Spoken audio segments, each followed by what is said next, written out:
የልባችሁን መሻት በሕይወታችሁ ላይ ፈጽመዋል። ይኸውልህ እግዚአብሔር ባንተ ሕይወት ውስጥ የሚሰራው ባመንከው ልክ ነው። እግዚአብሔርን የመገደብም የመልቀቅም አቅም ባንተ እምነት ውስጥ ያለ ጉዳይ ነው። ለምንድን ነው የምታምነው ነው? አየው ኢየሱስ ሞቷል ሲሉት እሱ የሚያምነው ሞቷል አይደለም ተኝቷል ይልሃል። ላስነሳው ሄዳለሁ አይምሮ አንተ ሞቷል ማለት የታሪክ መዝጊያ። ስለዚህ ወደ አንተ ዓለም ይቀይርልህና ተኝቷል ይልሃል። ተኝቷል ካለ እንቀስቅሰው ሲልህ አትነጫነጭ። ኧረ እንዴት ይሆናል አትልም። ላንተ ዓለም ያካቀለለልህ በእግዚአብሔር ዓለም አይከብድም። እስቲ የኔ ነገር በሉ እስኪ በእግዚአብሔር ዓለም አይከብድም፣ በኔም ዓለም ላይ አይከብድም።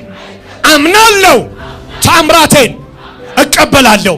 አምላኬ የማይገደብ የተአምራት አምላክ ነው። አንድ የሚያምን ሰው ብቻ ጮሆ አሜን ይበል። አንድ የሚያምን ሰው ጮሆ አምናለሁ ይበል። በሕይወታችሁ ውስጥ ባመናችሁት ልክ መለቀቅ ይሆን። ባመንከው ልክ ነው እግዚአብሔር የሚሰራ። ስለዚህ ቦክሱን የምትሰብረው ውስጥ ነው። ሳጥኑን የምትሰራው ውስጥ ነው። ሊሚቴሽንህም ፍሪደምህም ከውስጥ ይጀምራል። ገደብህም ያለው ነፃነትህም ያለው የት ነው? የውጭ ሰው አይደለም የሚለቅህ፣ ሰይጣን አይደለም የሚፈታልህ። አንተ ነህ ፈተህ የምትወጣው፣ አንተ ነህ ሰብረህ የምትወጣው። እግዚአብሔር ይባረክ። ስለ ተአምራት ስታስቡ ተአምራት የሆነ ሰዓት ላይ የሚሆን የሆነ ሰዓት ላይ የሚቀር አይደለም። እለት እለት ተአምራት መሆን ይችላል። በየደቂቃው አጁኒ ክራዲያ ሳዶቬን ሸጋማን መቼ? አሁን። እስኪ አሁን በሉ፣ እስኪ አሁን በሉ። ተአምራት ይሆናል።